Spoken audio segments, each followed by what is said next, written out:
Go into the time of Johannes Gutenberg. Skipping a little bit. 1437, he created what is known as a printing press with movable print for the Europeans, even though the Chinese had invented a printing press with movable print in the 12th and 13th century. But here you have in Europe, for the very first time, a printing press with movable print. But the problem came to be is that he needed money. So he borrowed money from an individual who really was a baron. The barons at that time, which are Lombards, etc., etc., they were the ones that handled and had the money. Okay, they were money lenders. He borrowed money from Johannes Fust, F-U-S-T, at a high interest which he couldn't pay back. So Johannes Fust confiscated this printing press of Johannes Gutenberg. And right after that came the very first printed Bible on earth. In 1475, the Old Testament was printed. This Old Testament consisted of the Pentateuch, first 5 books of Moses, and it's also called the Old Testament. The Old Testament, first 5 books of Moses, and the Pentateuch is all one and the same. This book was created, or this form of literature that's contained in the Old Testament, was created by one Moses Maimon, called Maimonides, in the 12th century, 1180 to be exact. Okay? So they used this form of writing, or the manuscript that made up the first 5 books of Moses. Moses who? Moses Maimonides.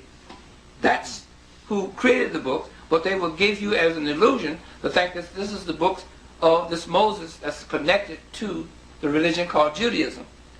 But so it be. This Old Testament Bible that was printed in 1475 for the very first time was a Bible created and written for Christians, not the Jews, because see, the Jews had their Torah and Talmud.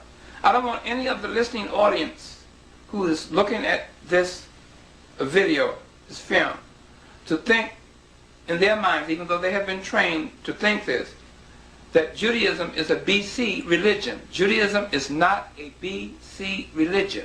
Judaism cannot be predated before Rashi. Rashi, we talk about the late 11th and early 12th century. He was the one that formulated and created Judaism as a religion in 2 forms. His first formula for Judaism was the protocols for the barons. He was a baron himself. Okay? He lived in France. His family owned vineyards. It was grape growers. So these were barons, and today they are known as Jews. Okay? Now,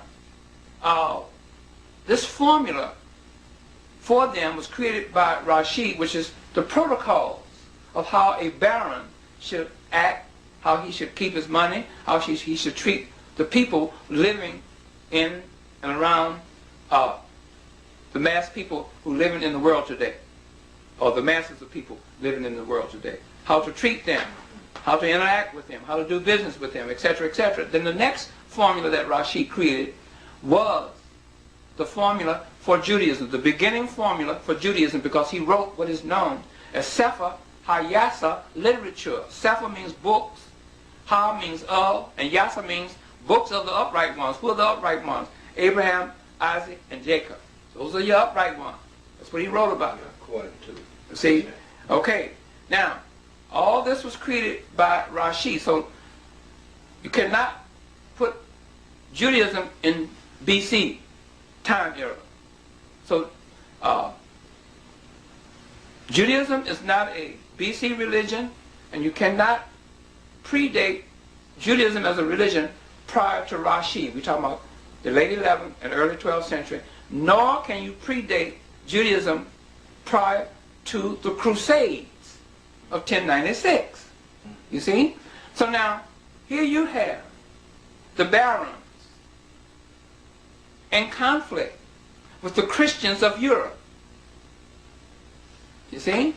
So this is where the conflict came in. This is where the polemic came in between the Christians of Europe and the barons, who are the moneylenders, who also are the Lombards.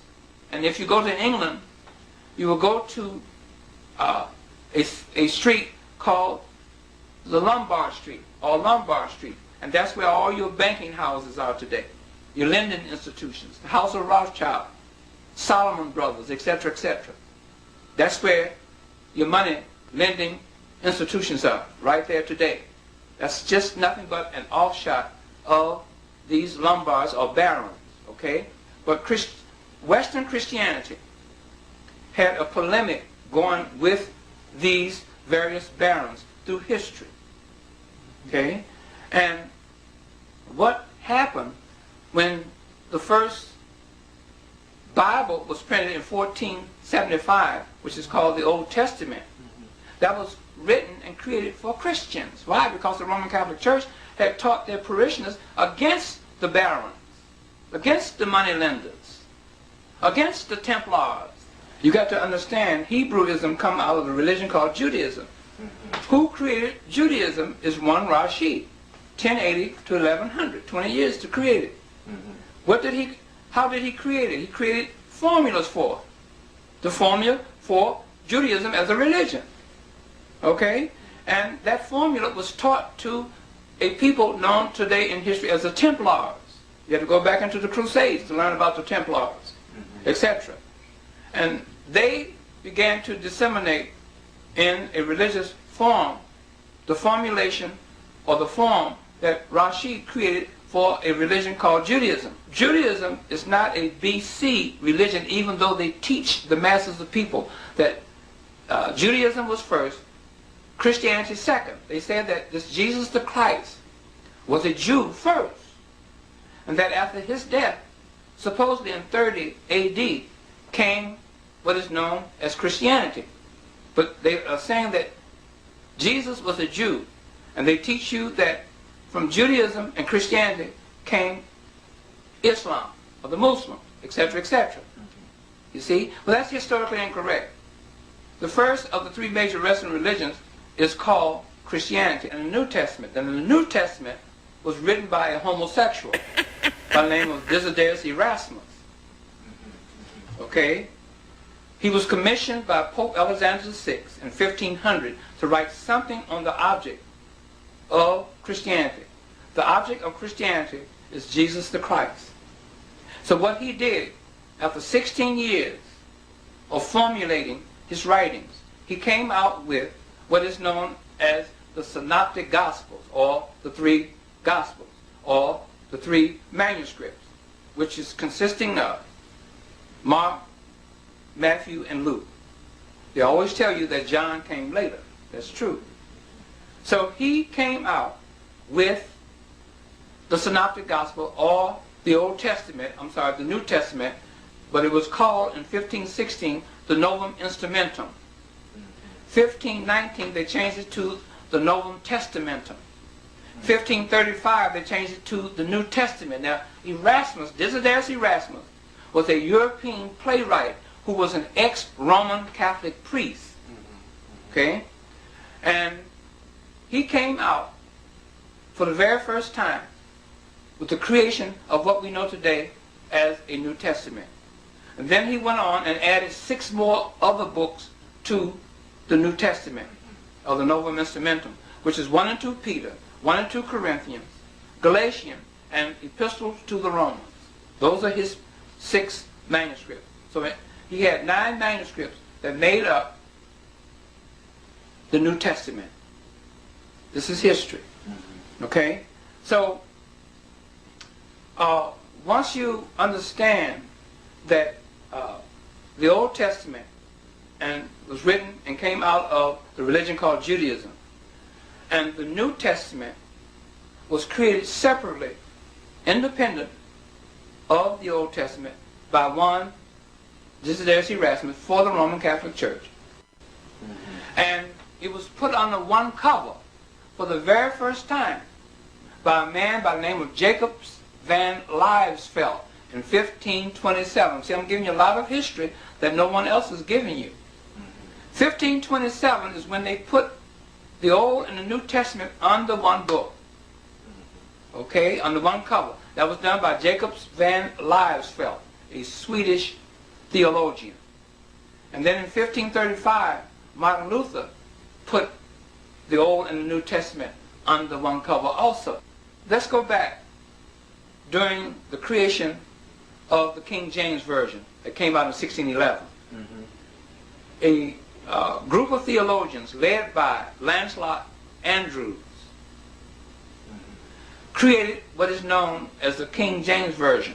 All this was financed by Jews, Jewish money. Okay? And in the King James Version, something happened. You know what happened? The fourth gospel came out. This is something else no one is telling you. The fourth gospel of John came out. And if you get a Bible concordance and you look up Jew in there, they will refer you to Jesus being a Jew in John. That's where Jesus first became a Jew, in the writings of the literature of John that came out in the King James Version. So what happened, the Jews got a jump on the Christians, took them by surprise when they came out with the King James Version with the John in there as the fourth gospel, with Jesus being a Jew in there. So that's how they connect Christianity with Judaism. You see, it wasn't done in an origin or historical fashion or a progression. It was done by a cunning idea. The first book of the Bible is Genesis. It was written by Moses, family. If you didn't know it, we know he didn't write it. But for argument's sake, we'll go with it. He supposedly wrote the first 5 books of the Bible, which the Hebrews call the Torah. Okay? If you go to Acts 7, you go to Acts 7, 22, it says, and Moses was learned in all the wisdom of the Egyptians, and was mighty in words and in deeds. And when he was full 40 years old, it came into his heart to visit his brethren, the children of Israel.